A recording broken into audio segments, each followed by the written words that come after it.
오늘 하이델베르그 112번이고요.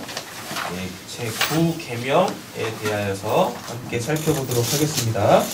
우리 9번째 계명 살펴보기 전에 112번 질문부터 같이 한번 읽어보시겠습니다. 제9계명 내 이웃에 대하여 거짓 증거하지 말라 해서 하나님께서 원하시는 것은 무엇입니까? 그렇죠? 파란색 글자들이 이 112번 질문에 대한 답인데 우리 같이 한번 읽어보겠습니다. 내가 어느 누구에게도 거짓 증언을 하지 않고 다른 사람의 말을 왜곡하지 않고 위에서 헐뜯거나 중상하지 않으며 어떤 사람의 말을 들어보지 않고 성급히 정죄하지 않으며 다른 사람이 성급히 정죄하는 데에도 참여하지 않기를 원하십니다. 오히려 하나님의 무서운 진노를 당하지 않기 위해 본질적으로 마귀의 일인 모든 거짓과 속이는 일을 피해야 합니다. 법정에서나 기타 다른 경우에도 나는 진리를 사랑하고 정직하게 진실을 말하고 고백해야 하며 할 수 있는 대로 이웃의 명예와 평판을 보호하고 높여야 합니다. 하이델베르그 요리문답에서 이렇게 답을 주고 있는데요. 계속해서 말씀드리지만 하이델베르그 요리문답에서 이야기하고 있는 10계명에 대한 그 답들은 10계명이 원래 갖고 있는 본질적 의미하고는 좀 거리가 멀어요. 그렇다고 해가지고 잘못된 교리인가? 그걸 얘기하는 게 아닙니다. 그 본질적인 그 의미를 알게 되어지면 우리는 이렇게 행해야 되는 게 맞는 거예요. 그런데 그 본질적 의미를 모르는 채 아무리 이렇게 행한다 한들 우리는 결코 10계명을 하나님이 주신 의도대로 참되게 지키는 자들이 될 수 없다라는 거예요. 그래서 우리가 방금 읽었던 이 교리에 대한 이 답들, 이 답들이 잘못된 것은 아닙니다. 우리는 마땅히 이렇게 살아야 되는 게 맞아요. 그럼 잘 한번 생각해 보자고요. 요런 내용들은 우리가 방금 읽은 이 112번에 대한 이 답들은 굳이 교회에서 가르칠 필요가 없잖아요. 이건 우리가 그 어렸을 때 가정에서부터 또 성장하면서 학교에서도 이런 것들은 배우는 내용들이잖아요. 가정이 없고 학교가 없다 할지라도 이것은 지금 이 시대를 살아가는 모든 사람들이 상식선에서 지키는 선들이다라는 겁니다. 그런데 하나님께서 이런 것들을 그 10계명으로 우리에게 주셨겠냐고요. 10계명이 없어도 이런 것들은 세상에서 하나님을 믿지 않다 하더라도 타 종교에서도 이런 내용들을 가지고 인간답게 살아야 됩니다라고 가르치는데 성경이 하나님이 인간답게 살라고 우리한테 성경을 주셨으면 10계명을 주셨으면 예수를 보냈겠습니까? 그렇지 않습니다. 하나님께서 말씀을 주시고 10계명을 주시고 예수를 우리에게 보내신 것은 세상 사람들이 단순히 그렇게 인간은 인간답게 살아야죠 라는 그러한 요구와 그러한 이 가치 수준에 있지 않아요. 하나님께서 우리에게 10계명을 주시고 말씀을 주시고 또 예수 그리스도를 우리에게 보내셔서 우리를 구원하신 그 궁극적 본질적 목적은 어디 있냐면 하나님을 알라라는 것에 있는 거예요. 하나님을 모르는 채 인간답게 살아봅시다 이런 것들을 이렇게 만들어 놓고 가르치고 행한다고 해서 성경은 그러한 삶에 대하여 그러한 사람에 대하여 저 사람이 참 인간답게 잘 살고 있어요. 저 사람 철들었어요. 저 사람 훌륭해요. 이렇게 평가하지 않아요. 성경은 뭐라고 이야기하냐면 너희들이 짐승과 뭐가 다를 것이냐? 라고 이야기합니다. 여러분 짐승들이 죄 짓는 거 보셨습니까? 하나님이 짐승들을 보면서 짐승들한테는요 이 죄 지은 것들 내가 너희를 구원하기 위해서 예수를 보내겠노라 이러십니까? 하나님이 짐승들을 살리시기 위하여서 예수 그리스도를 저 십자가에 속죄의 희생 제물로 주셨습니까? 예수를 그런 목적으로 주셨어요? 아니에요. 짐승들은요 죄도 짓지 않아요. 그런데 성경은 하나님을 알지 못하면 그 짐승만 또도 못하다고 한단 말이에요. 우리는 오늘 이 9계명에서 하나님께서 우리에게 원하시는 것이 무엇인지 그 본질적 의미들을 살펴봐야 하겠습니다. 자, 9계명의 내용이 무엇입니까? 내 이웃에 대하여 거짓 증거하지 말아죠. 10계명, 1계명부터 시작할 때부터 말씀을 드렸지만 1계명부터 그 10계명까지는 단 한 가지의 이야기를 한다고 했었어요. 뭐요? 하나님을 제대로 알아라 인 거죠. 하나님을 제대로 알아라. 1계명부터 4계명까지 아니 5계명까지가 뭐죠? 하나님에 대한 계명이죠. 그죠? 그리고 또 이제 6계명부터 10계명까지를 우리는 통상적으로 이웃에 대한 사람에 대한 계명으로 이렇게 이해하고 있습니다. 그래서 하나님 사랑, 이웃 사랑. 그래서 결국은 사랑이신 그 하나님이 요구하시는 그 삶을 살아야 합니다라고 이렇게 10계명에 대한 전체적 그림을 가지고 있어요. 그런데 좀 더 우리가 살펴보면은 1계명부터 4계명, 5계명까지는 그렇지. 하나님에 대하여서 잘 알아야지. 그리고 6계명부터 10계명까지는 뭐냐면 하나님을 알기 위하여서 하나님이 우리에게 주신 것이 있어요. 그거 누구예요? 그 예수죠. 그죠? 그래서 그 예수를 제대로 알아라예요. 그 예수에게 범죄하지 말아라가 6계명부터 10계명의 내용입니다. 그거를 모르는 채 그냥 뭐 살인하지 마라, 간음하지 마라, 도둑질하지 마라, 오늘 이제 9계명 내 이웃에 대하여 거짓 증거하지 마라. 이걸 예수를 쏙 빼놓은 채 예수 아닌 나 아닌 그 타인에 대하여서 그 이 계명을 이해하면 지금까지 줄곧 말씀드렸지만 그것은 하나님께서 10계명을 우리에게 주신 본질적 그 의도와 목적과 방향성과 전혀 상관없게 되어지는 겁니다. 되셨죠? 네. 자, 그러면 9계명 보셨을 때 내 이웃에 대하여 거짓 증거하지 마라. 우리는 이제 두 가지로 이해를 해봐야 될 필요가 있죠. 뭐겠습니까? 첫 번째, 도대체 내 이웃은 누군가? 내 이웃이 누군가를 알아야 되겠죠. 그죠? 그리고 거짓 증거하지 말아야 되는데 도대체 뭐에 대하여서 거짓 증거하지 말라라는 것인가? 우리는 그냥 쉽게 생각해요. 거짓 증거라는 얘기는 뭐겠습니까? 이렇게 실제하는 사실이 있는데 그것을 감추거나 그것을 왜곡되이 전하면, 즉 가감해서 전하면 그것을 이제 대부분 이제 거짓 증거라고 생각하잖아요. 그죠? 예. 우리 두 측면에서 봐야 됩니다. 첫 번째, 내 이웃은 도대체 누군가? 여기서 말하는 그 이웃은요, 나 아닌 타자를 이야기하는 게 아니에요. 히브리어로 내 이웃은요, 레아예요, 레아. 레아. 되셨죠? 그 레아의 뜻이 뭐냐면, 친구, 동료, 이런 뜻입니다. 그냥 내가 지금 이 홍문호 17길 19호에 살고 있는데 17길 18호 20호 이런 데 사는 사람들을 말하는 게 아니에요. 지금 이 내 이웃은요.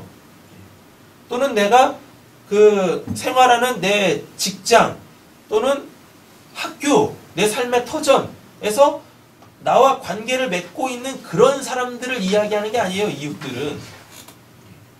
여기서 말하는 이 이웃, 이 레아는 어떠한 사람이냐면 하나님의 뜻을 알고 있는 자예요. 하나님이 하나님의 뜻을 알려주셔서 그것을 알고 있는 자, 이걸 레아라고 그래요. 자, 그러면은 이 레아는 누구밖에 없어요? 예수밖에 없어요. 예수님이 그 제자들한테 뭐라고 그럽니까? 요한복음에서 이제는 너희를 종이라 하지 않겠다. 내가 지금까지 너희들에게 전해준 그 말로 인하여서 너희들은 이제 하나님의 뜻을 알게 되어졌어. 그래서 이제부터 내가 너희를 나의 친구라 할 거야. 내 레아라 할 거야. 라 그래요. 그리고 선한 사마리아 비유에서도 뭘 이야기하고 있죠? 내 이웃이 누군지를 알려주고 있죠. 네. 그죠? 네.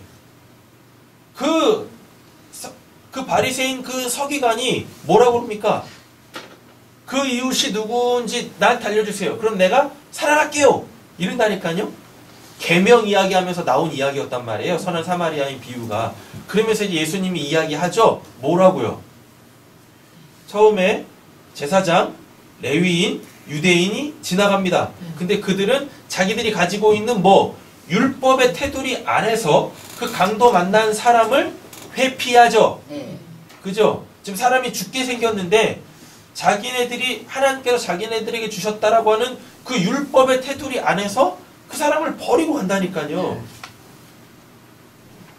온 몸이 피로 피가 나서 지금 죽게 생긴 그 사람 도와줘야 되는 게 맞지 않습니까? 그런데 피가 묻으면 어떻게 되어져요? 자기가 부정해져요. 그래서 하나님을 섬길 수가 없게 되어지는 거예요. 그러니까 하나님을 섬기겠다고 하나님이 사랑하시는 그 지금 당장 죽게 생겨져 있는 피투성이가 된 그 사람을 회피하고 한다니까요. 그래가지고 그 성전에 올라가가지고 뭐 하겠대요? 동물 제사, 동물의 피를 묻히면서 그걸로 속죄하겠다고 성전에다가 피를 뿌리겠대. 하나님이 그걸 용납하시겠습니까? 그런데 누가? 그 동네 사람도 아니에요. 거기가 지금 여리고에서 일어나는 일이거든요. 사마리아 사람이 유대 지역까지 넘어와요. 그런 일은 결코 없어요. 사마리아 사람이 유대인 지역으로 오지 않고 유대인들이 사마리아 사람 지역으로 가지도 않아요. 사마리아를 건너 저 윗동네 가려면은요, 사마리아를 삥 돌아가지고 이렇게 갔다니까요. 유대인들도 마찬가지고 사마리아인들도 마찬가지고. 근데 뜬금없이 사마리아 사람이요, 그 유대인 지역 그 여리고로 넘어와요. 뭐 때문에 넘어온지 이유도 없어. 그냥 권리 넘어와. 뭘 일을 하러 간대. 근데 거기를 넘어온다니까요. 그래가지고 온통 피투성이 곧 죽게 생긴, 거반 죽게 생긴 그 사람을 살려줘요. 그러면서 예수님이 그 율법의 테두리 안에 있는 율법을 잘 지킨다고, 하나님을 잘 섬긴다고, 나는 하나님만 믿는다고 하는 그 사람한테 뭐라고 합니까? 너도 그와 같이 하라라 그래요. 너도 그와 같이 하라. 그 말이 뭐예요? 본문을 지금 다 보고 있지 않지만 그 말이 뭐냐면, 야, 첫 번째는 너 이웃이 너 누구부터인지 좀 알아. 그리고 너는 지금 이웃을 사랑할 자가 아니라 네가 강도 만난 자야. 그래서 지금 너를 살려줄 자가 누군지를 알아야 돼. 그가 바로 내 이웃이야. 네가 사랑해야 될 자야. 그 이웃, 너를 살려줄 자가 바로 나다! 라고 예수님께서 그렇게 말씀하시는 거예요. 성경에서 이웃은 단 한 사람밖에 없어요. 우리에게 하나님의 뜻을 알려주시고 우리에게 하나님의 뜻을 성취해 주시는 분은 딱 한 명밖에 없어요. 누구냐면 바로 예수예요. 여기서 이웃이라는 이 단어가 복수 단어가 아니에요. 단수입니다. 단수. 딱 한 명을 지칭해서 내 이웃이라고 얘기한다니까요. 그건 누구밖에 없어요? 예수밖에 없어요. 그리고 여기서 예수에 대하여라 그러죠. 예수의 그 이웃에 대하여라 그러죠. 근데 원래 의미가 뭐냐면 그 이웃 안에서란 뜻이에요. 말이에요. 원래 원문대로 해석하면 그 이웃으로 말미암아 그 이웃 안에서. 그럼 이웃은 해결되셨죠? 누구? 예수 그리스도라고 했잖아요. 자, 그럼 이렇게 되는 거예요. 그 예수 그리스도 안에서 거짓 증거하지 마세요. 또는 그 예수 그리스도로 말미암아 거짓 증거하지 마세요. 그러면은 내 이웃에 대하여하고 내용이 완전 달라집니다. 내 이웃에 대하여서는 뭐예요? 내 이웃에 대하여서가 뭐예요? 관하여서하고 대하여서는 다르죠? 그잖아요.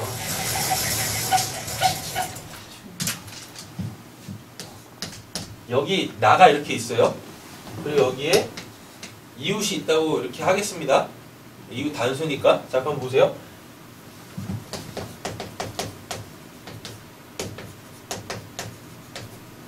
완전 다르죠? 근데 우리 한글 성경은 이웃에 대하여라고 돼 있죠? 맞죠? 자, 그럼 이렇게 되는 겁니다. 내가 어떤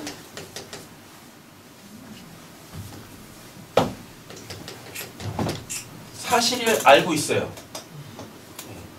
내가 어떤 사실을 알고 있어요? 대하여는 뭐예요? 이웃에 대하여는 뭐예요? 내가 이 사실을요, 이 사람에게 이야기하는 거죠. 이웃에 대하여는 이 사람한테 요 사실을 전해주라는 거잖아요. 그죠? 그렇게 되는 거죠?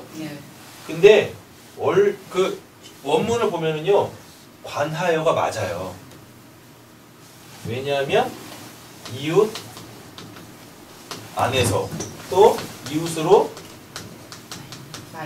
말미암아라는 전치사가 이 레아 앞에 턱하니 붙어 있거든요. 그러니까 지금 이 사람에게 이 이웃이라는 사람에게 거짓 증거하지 말라가 아니에요. 구계명 자체가 그 이웃에 관하여예요. 그 이웃에 관하여. 그럼 뭐예요? 내 안에 뭐가 있다는 얘기예요? 이웃이 이렇게 있다는 얘기예요. 이 이웃 안에서 그 사실을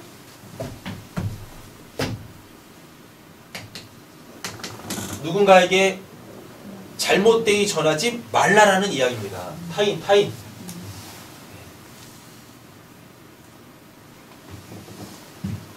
이 이웃으로 말미암아 너는 너 아닌 그 타자에게 잘못된 거 말하지 마. 더 정확하게 이야기하면 내가 갖고 있는 요 사실은요, 요 사실은 딴 걸 얘기하는 게 아니라 요 이웃 있죠? 이 이웃에 관한 거예요. 그럼 이 이웃에 관한 건 뭐예요? 초림, 십자가에서 죽으심, 부활 승천, 다시 오심, 예수의 그리스도 되심, 성령의 오심, 요거를 다른 나 아닌 타자에게 잘못되이 전하지 말라라는 겁니다. 거짓되이 전하지 말라라는 말입니다. 구계명 자체가 이걸 얘기하는 거예요. 구계명이. 그럼 구계명에서 하나님이 원하시는 거 이제 제대로 아는 거죠? 네. 두 가지예요. 첫 번째는 뭐냐면 너 내 이웃이 행한 나의 그 구원 계획 그거 있니? 요거예요. 첫 번째, 구계명에서 하나님께서 우리에게 원하시는 그 첫 번째가 뭐냐면 너 그거 있어? 그 이웃이 너에게 행한 그거 있어? 그 사실 있어? 그 사실? 아니 그게 있어야지 누군가한테 뭐 전하든 잘못 전하든 할 거 아니겠어요. 근데 그것조차 없다면 뭘 전할 거냐고요. 거짓 증거할 내용 자체도 없는 거잖아요. 그러니까 구계명에서 첫 번째로 하나님께서 원하시는 거는 뭐다? 하나님이 보내신 내 그 이웃이 나에게 행한 그거 있냐? 그거 있어야 돼. 이걸 원하시는 겁니다.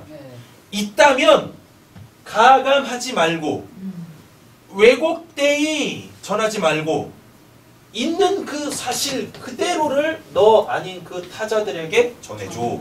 이게 구계명이에요. 이게. 그래서 구계명을 쉽게 그냥 이 땅에서 살고 있는 우리의 신앙에 이렇게 바꿔보면 정확해져요. 뭐냐면 전도하세요. 구계명은 전도하세요. 되셨죠? 그냥 무슨 뭐 어떤 내가 갖고 있는 그 사실, 그 팩트를 잘못 전하는 것, 잘못 전하지 마라, 왜곡되이 전하지 말라라, 그런 의미가 아니란 말이에요. 전도해라 입니다. 왜 예수님도 올라가시면서 하신 말씀이 뭐니까? 내가 너희에게 분부한 모든 것을 가르쳐 지키게 하라. 그리고 사도행전 1장 8절에도 보면 예루살렘과 온 유대와 사마리아와 땅끝까지 이르러 내 증인이 되라. 거짓 증인 되라고 했어요? 아니죠? 내 증인이 되라. 요것만. 초림, 십자가, 부활 승천, 그리고 뭐요? 재림. 예수의 파루시아, 예수가 그리스도 대신 성령으로 우리 안에 오심. 요거. 이걸 복음이라 그러잖아요. 복음 제대로 전해. 예요. 9계명에서 하나님께서 우리에게 원하시는 것이 바로 그것입니다. 첫 번째 뭐라고요?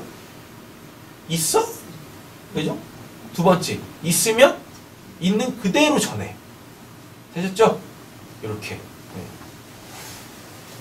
자, 나머지 말씀들은 쭉 읽어보시면 됩니다. 예. 나머지 말씀 쭉 읽어보시면 되고, 저 밑에 녹색 동그라미 2개 있죠? 네. 녹색 동그라미 첫 번째 거. 거짓 증거는 남에게 해를 주고 남을 죽입니다.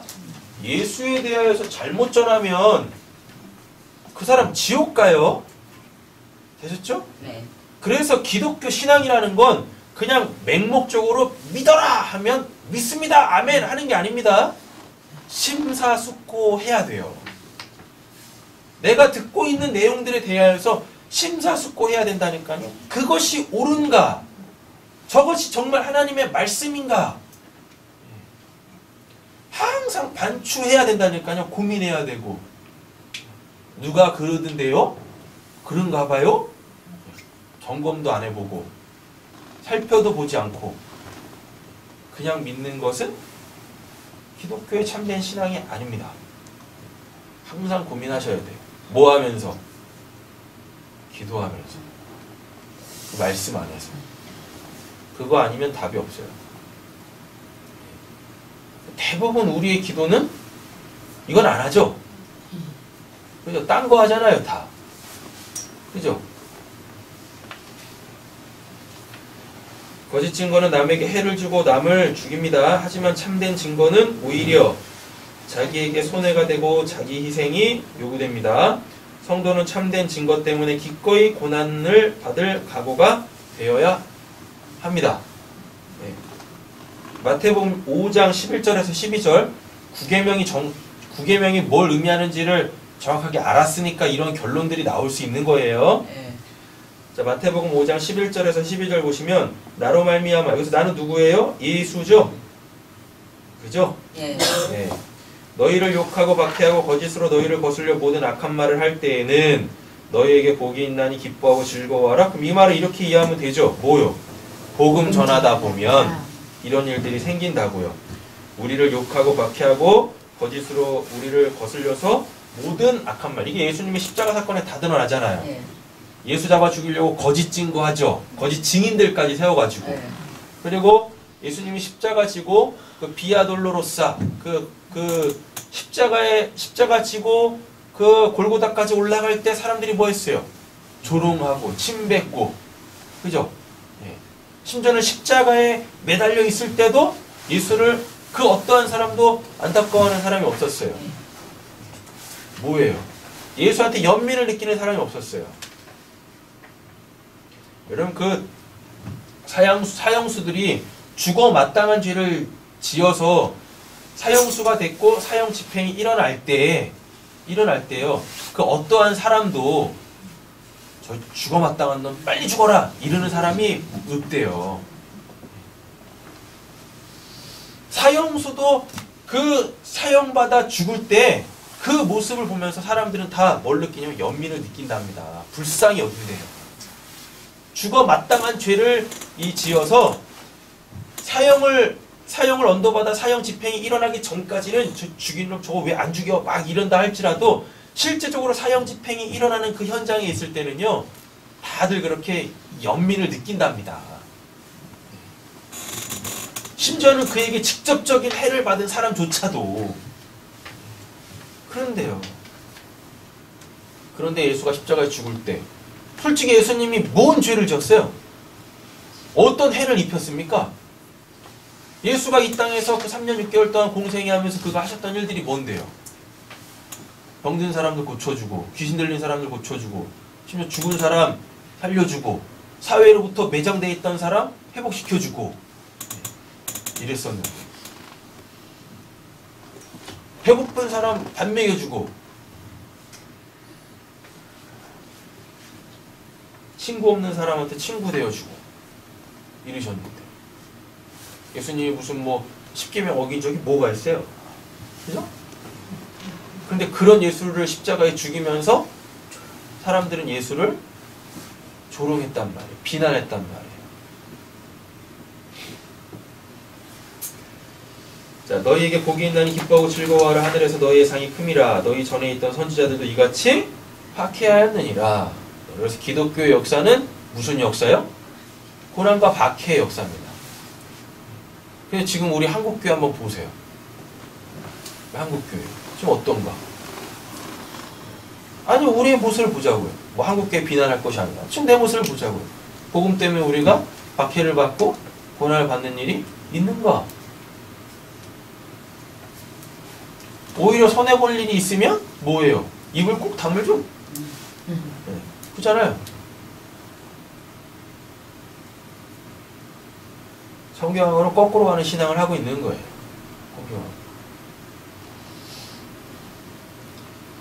자, 정리하겠습니다. 보라색 동그라미 2개. 거듭난 그리스도인은 진리를 사랑하는 사람이다. 진리를 사랑하기 때문에 진실을 말하고 고백해야 한다. 구계명의 원래 뜻이 여기 이렇게 이웃이 있으면 이 이웃한테 잘못된 거 전하는 내용이 아니라 그랬었어요. 그 이웃 안에서 타자한테 거짓 증거하지 마라, 거짓말하지 마라, 이 내용이었었어요. 되셨죠? 이웃이 여기 있는 게 아니라 내가 여기 있다면 내가 그 이웃 안에서 거짓 증거하지 않는 겁니다. 그 이웃 안에서 참된 거 전하는 거예요. 근데 그 이웃이 예수 그리스도라고 했었어요. 자, 에베소서 4장 보세요. 진리가 예수 안에 있는 것 같이 있죠? 네. 진리의 저 대척점에 있는 단어가 뭡니까? 거짓이죠? 맞죠? 네. 거짓 증거하지 말라라는 얘기는 뭐겠습니까? 진리 안에 있어야 된다는 얘기예요. 그게 내 이웃에 대하여, 정확하게 말하면 그 내 이웃 안에서 내 이웃에 관하여 잘못되게 전하지 마라. 아니, 내 이웃이 예수인데 예수 안에 뭐가 있대요? 진리가 있대요. 근데 내가 그 예수 안에 있대요. 그럼 내가 지금 뭐와 함께 있다는 얘기입니까? 진리, 진실된 것과 있다고 하는데 어떻게 그 진리 안에 있는 자가 거짓되이 이야기할 수 있겠습니까? 그 진리 안에 있는 자가 어떻게 거짓말을 할 수가 있겠어요? 어떻게 그 진리 안에 있는 자가 그 진리를 왜곡되게 가감하여 전할 수 있겠냐고요. 진리를 알게 되어지면 여러분, 그 진리는 나를 통하여서 스스로 그 자체를 전하게 되어져 있는 거예요. 그러니까 진리를 전한다고 했을 때 내가 그 진리를 내 마음껏 컨트롤하는 게 아니에요. 핸들링하는 게 아니라니까요. 그 진리에 의하여 내가 컨트롤 당하고 내가 핸들링을 당하는 거예요. 그렇게 진리가 예수 안에 있는 것 같이 너희가 참으로 그에게서 듣고 또한 그 안에서 가르침을 받을진대. 우린 그대로, 그죠? 듣고 가르침 받은 대로만 전하면 되는 겁니다. 네. 너희의 유혹에 욕심을 따라 썩어져가는 구습을 따르는 옛사람을 벗어버리고 오직 너희의 심령이 새롭게 되어 하나님을 따라 의와 진리의 거룩함으로 지으심을 받은 새 사람을 입으라 라고 되어져 있죠. 이렇게 구계명을 정리하겠습니다. 내 이웃에 대하여 거짓 증거하지 마라라는 얘기는 결국은 뭐예요? 옛사람 벗어버리고 거짓된 사람 벗어버리고 뭐예요? 진실된 새 사람을 입는 겁니다. 이렇게. 우리의 옛사람은 어디에 속해 있던 거예요? 사탄, 마귀에게 속해 있었잖아요. 그럼 그것을 이제 뭐하고? 벗어버리고, 아, 사탄, 마귀가 그게 바로 거짓이구나. 진실을, 하나님의 구원 역사를 왜곡하는 자가 바로 사탄이요 마귀구나. 이거 깨닫고 뭘로? 하나님의 참된 그 구원하심 속으로 들어가서 그것을 받게 되어지면, 그 구원을 받게 되어지면 새 사람을 입게 되어지는 거예요. 그렇게 옛옷을 벗었는데, 옛옷이 없는데 어떻게 옛것을 이야기할 수 있게 되십니까, 우리가? 그럴 수 없죠? 새 옷을 입으면 뭐 할 수밖에 없어요? 그 새 옷 입고 참된 것만 얘기하면 된다라는 이야기입니다. 구계명은 바로 이런 거예요. 이런 거. 자, 이런 내용들을 알았으니까 이제 112번에 대한 하이델베르그 요리문답의 이 답들, 이제 우리가 이 답들을 이 답으로서 잘 지켜내면 되겠죠? 그죠? 이렇게 사는 게 맞는 거잖아요. 근데 내용도 모르는 채 이렇게 지킨들 세상 사람들하고 뭐가 다르냐고요. 세상 서당에서 이야기하는 거하고 뭐가 다르냐고요. 인간은 이렇게 살아야 되는 게 맞는 거야 라고 가르치는 거하고 하나님의 말씀하고 뭐가 다르냐고요. 뭐가. 하나님은 눈에 보이지 않죠. 그리고 하나님을 믿지 않는 사람들이 많죠. 그런데 하나님 없이 이런 것들을 세상에서 이야기하는 사람들은 어떤 사람들입니까? 일단 눈에 보이고, 그죠? 그리고 유명인들이야. 그러니 사람들은 이렇게 이야기하는 것과 세상 사람들이 이야기하는 것과 소위 말하는 세상의 그 도덕 군자들 성인들이 이야기하는 것과 하나님이 이야기하는 것 중에서 어디다 무게중심을 두겠어요?